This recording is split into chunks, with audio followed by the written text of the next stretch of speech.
Yeah, welcome to our Sunday talk.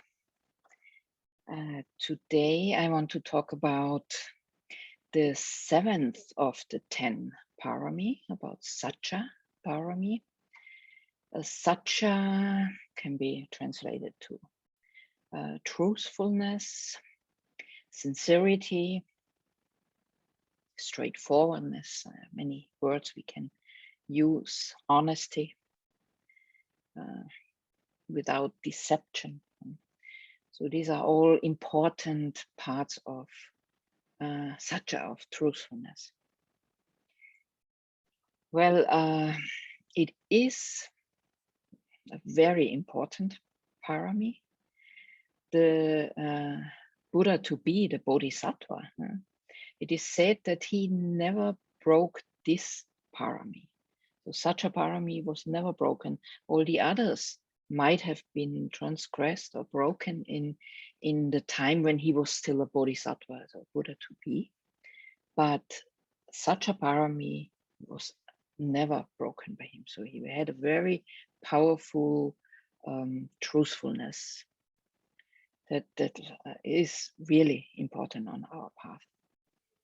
Again, I have to explain all the paramis we practice, all of them are a development of our mind. We develop our mind to a higher level, to a higher state with each of those paramis. So from a normal worldly mind, we go further and further to a higher level of mind, where the utmost, the highest level is the mind of a Buddha. So very important. Truthfulness is one of the most important there. If we don't speak the truth, we have a wrong speech, then of course we reduce this parami, we reduce our truthfulness. Wrong speech, we have, in Buddhism, we speak about 4 kinds of wrong speech. And that is, of course, lying. What we know is also for the Western people a very well-known precept also in Christianity, and I think in other religions, so speaking the truth. But it goes beyond that. So it's not speaking lies, but it's also trying to avoid any kind of harsh speech. Try to avoid to speak in a way that hurts others. Even if it is the truth, we try to say it in a manner that it doesn't hurt the other person or the person in front of us. We try to be aware of the right time to speak, the right circumstance to speak, the person that is in front of us. So there are many things that work together with having the right speech in this direction. Then the third kind of wrong speech is divisive speech, that we try to create disharmony or divide people with the way we are speaking.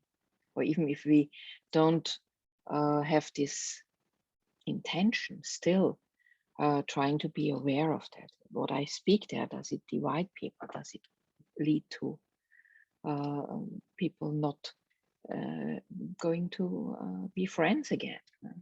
It's also a very important part of the monks' vinayas, the monks' rules.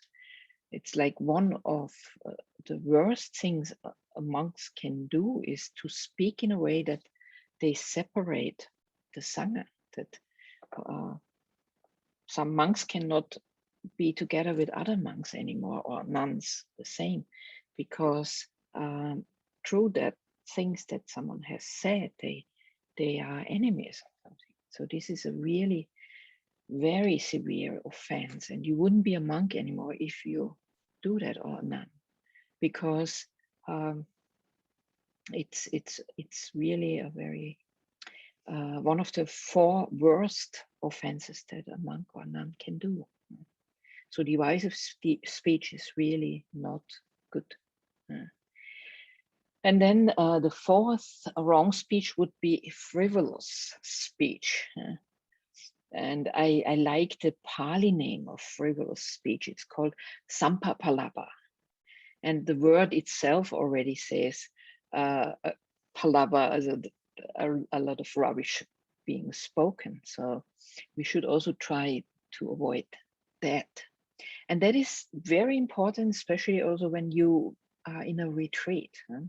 If you have ever done a longer retreat, an intensive retreat, then it is recommended to keep silent in such a time. Try not to speak except to your teacher if there are questions about the meditation or the Dhamma. And talking about the Dhamma is not reducing your energy or doing any harm to you. But if you speak about nonsense or any kind of worldly things that are not really important, it will reduce your energy. I know from myself, I have been to silent retreats for years. And as soon as you get out of this silent retreat and you start to open your mouth and talk, it is like the whole energy level that you build up inside yourself is reducing. And especially if you talk some worldly nonsense talks, even if you don't lie, but just things that are really of no importance at all, like the social sampapalaba. Should really try to avoid that. If you can't avoid it, if you're in a social gathering and you can't avoid to talk about this and that, then at least watch your heart, watch your mind, how it's changing. If there is a change in the energy level, if there's a change in your focus, or you will feel it, kind of feel that there's something going on, then try to stay away, or just be aware, be with the breath or whatever. So even that kind of speech can be really not very beneficial for yourself and others. Then you as a lay person, what is maybe important to tell you is there are 5 aspects of truthfulness that we should consider. The first is truthfulness in regards to one's own responsibilities. If you're a husband or you're a wife, you have the responsibility of a husband and a wife. If you're a parent, a father, a mother, or whatever, you should try to keep yourself to these responsibilities. If you are a son, a daughter, try to keep your responsibilities up that you have towards your parents. That's also truthfulness. Being clear, being aware of this kind of responsibilities we have in our life and try to follow it appropriately. It's important too, having proper conduct towards those beings that we have responsibilities to. The second aspect would be truthfulness in regards of our work, the work we have to do. It's also a responsibility. I have to do my job. And really trying to be responsible with it, even if there are hindrances, the work is not easy to do, then do the best you can to fulfill these responsibilities and make the best out of this work. Try to get around the hindrances, try to solve them. Do your work as good as you can. And to your full ability.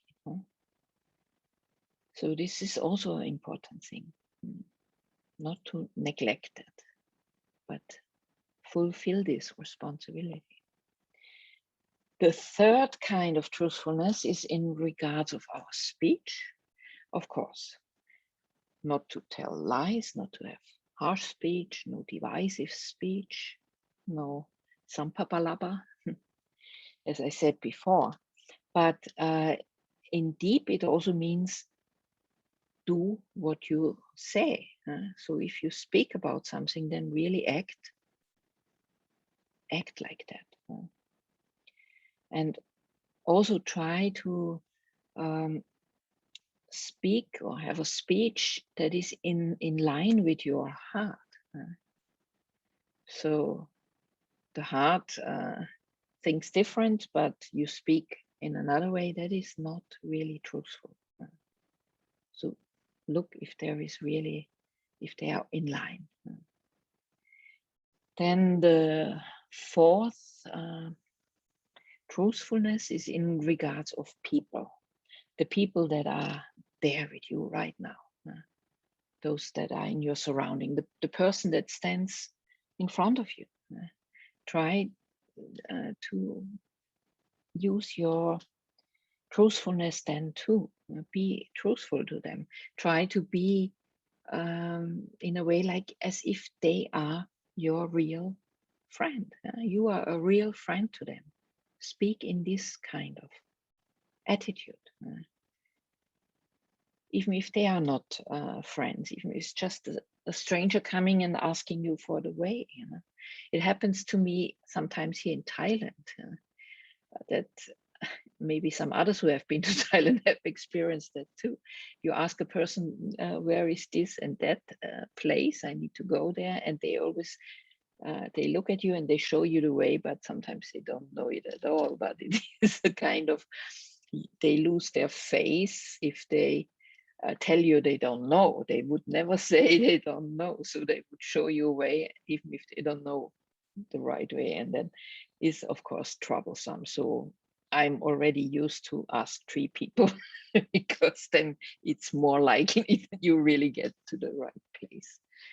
So this kind is not useful. So really try to be honest, even if this is not a friend, but try to speak in a way as if it is a friend.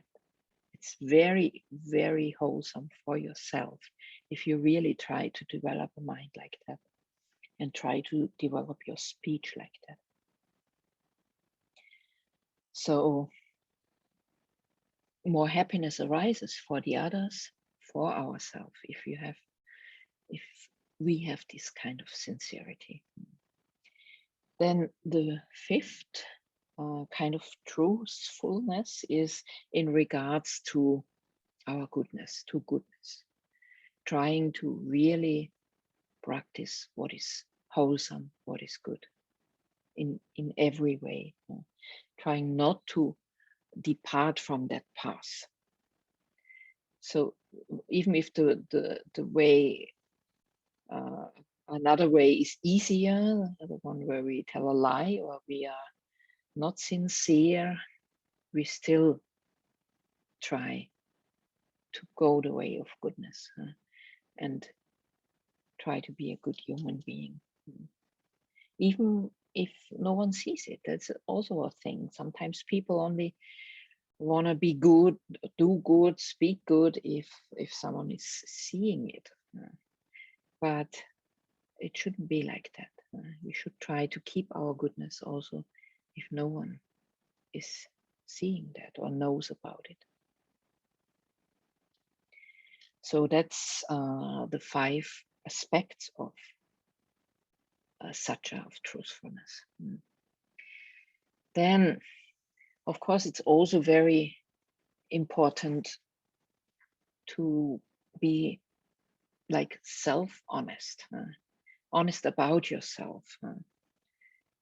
Look at yourself in the way you are, you act, you do things, you speak, whatever. Watch yourself and be honest about that. Because often, you know, when things in life confront our present situation, then we have a tendency to not be truthful, but to sort the things out the way that we are not to be blamed if something is going wrong. Others are blamed, things are blamed, people are blamed. And that's not really truthful. We should really look at this present situation in a correct way, and then be honest about the situation. Try not to put it in a way that others are to blame for whatever is going wrong. We how do we do that? How do we develop that right speech? Most teachers will tell you most important is mindfulness. If we have right mindfulness, then usually our speech is also going in the right direction. If we have mindfulness, we will see things as they really are, and not with this filter of our concepts and of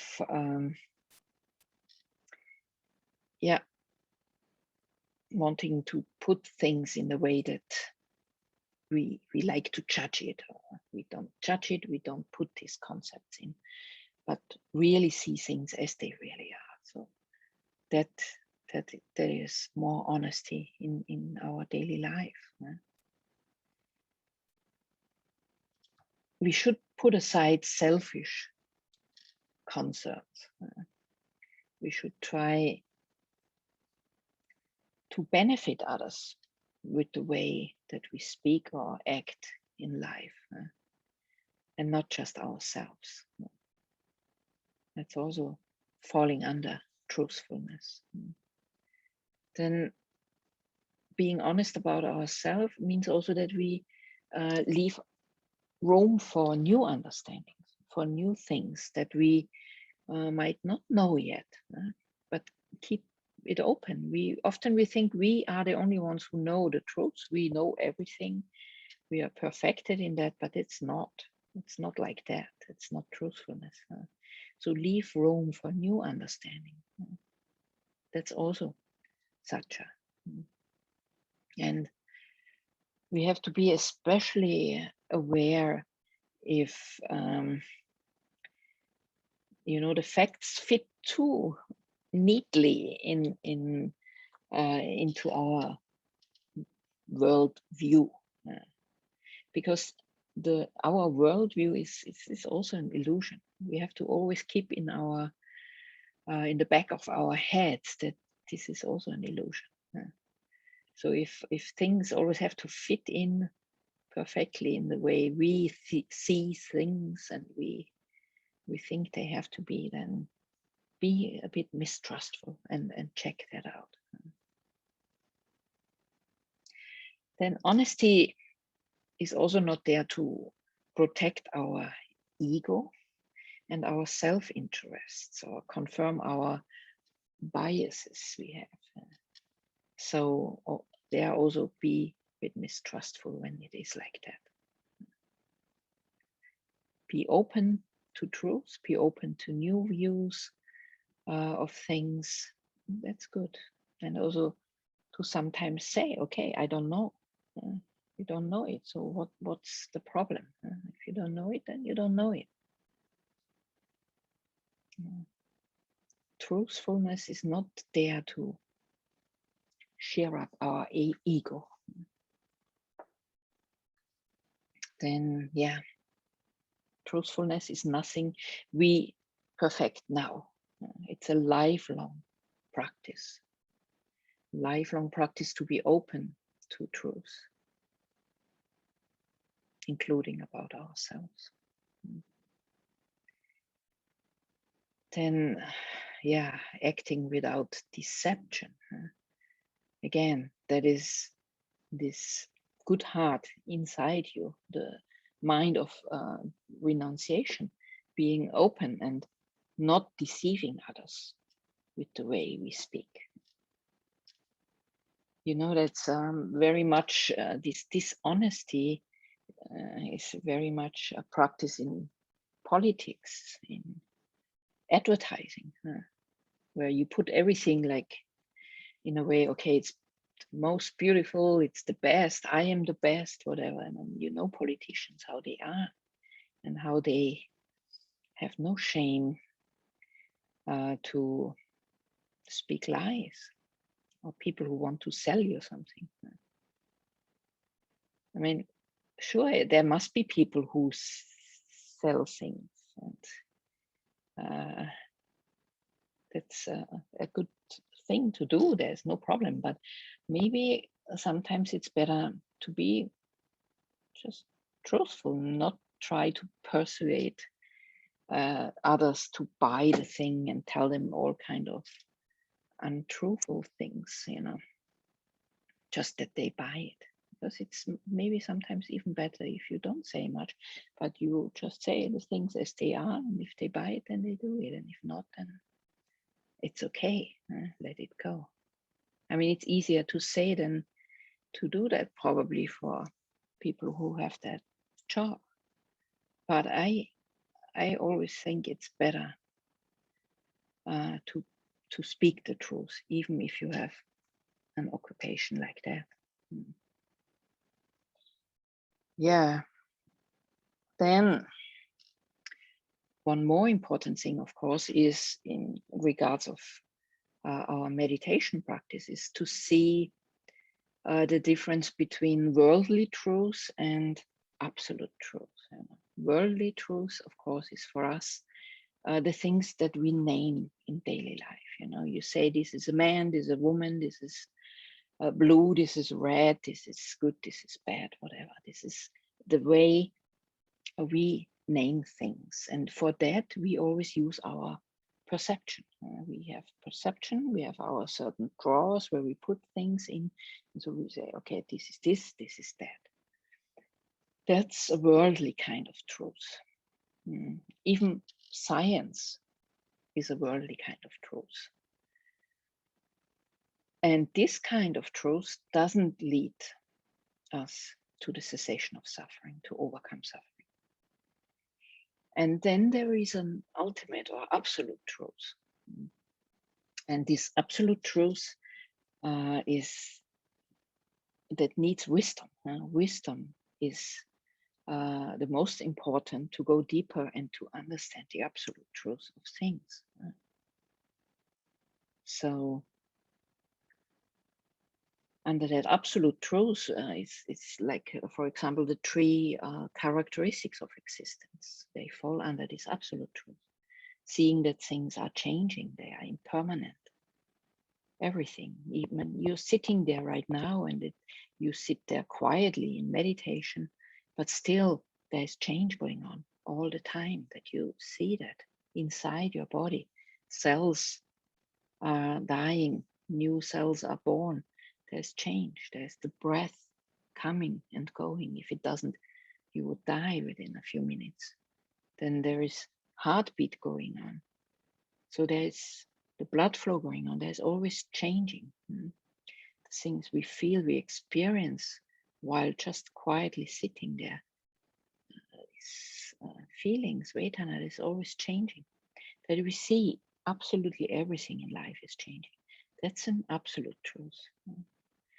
Seeing that this body, mind are suffering, that they are not really satisfying because they change, because we can't keep them in a certain way that is pleasant to us. There's always change going on. There is suffering. So we see the second of these characteristics. And the third is the non-self, or the understanding that we have no full control over body and mind. These are absolute truths. Then also Nibbana is an absolute truth. The Four Noble Truths are absolute truth. Seeing that there is suffering, seeing the cause for the suffering. Why is suffering there? because there is attachment, because we cling, we hold on to things. Seeing the truth of the cessation of suffering. Suffering can also cease. And seeing the truth of the cause for the cessation of suffering, or the Eightfold Path. These are absolute truths. Then Eightfold Path, a very important part of the Eightfold Path is right speech. It's the third of the Eightfold Path. If that factor is not there, if truthfulness is not there in the Eightfold Path, the whole Eightfold Path will collapse. So these are absolute truths in life. So, yeah, that's about speech, truthfulness. Maybe one more thing I want to add. Here in Thailand, we have a famous temple which I also support with my social projects, and that's called Wat Thamgabog. In this temple, people can do withdrawal from drugs, from alcohol, from all kind of addictions. So any person who has a problem with addiction can go there. And many Westerners, Thais who do a withdrawal in that place. And the most important part of their whole withdrawal system is truthfulness, Sacca. The people have to make, in the beginning, when they come there, they have to make an oath of truth, like that they will never touch that drug, alcohol, whatever they are addicted to anymore. And only then the whole withdrawal therapy will start. And they say that this place has 70% of success with withdrawals. So a very, very high success rate. So you see how important it is there. And as I've heard, also the alcoholic anonymous alcoholics, or how you call them, AA groups, they also use truthfulness to support their whole therapy. So even there, truthfulness is very important. Yeah, so I hope this short talk on truthfulness was a little bit useful for you. Yeah, you got some input for your daily life, for working with truthfulness in your daily life. And I wish you having a nice Sunday, and hope to see you again soon.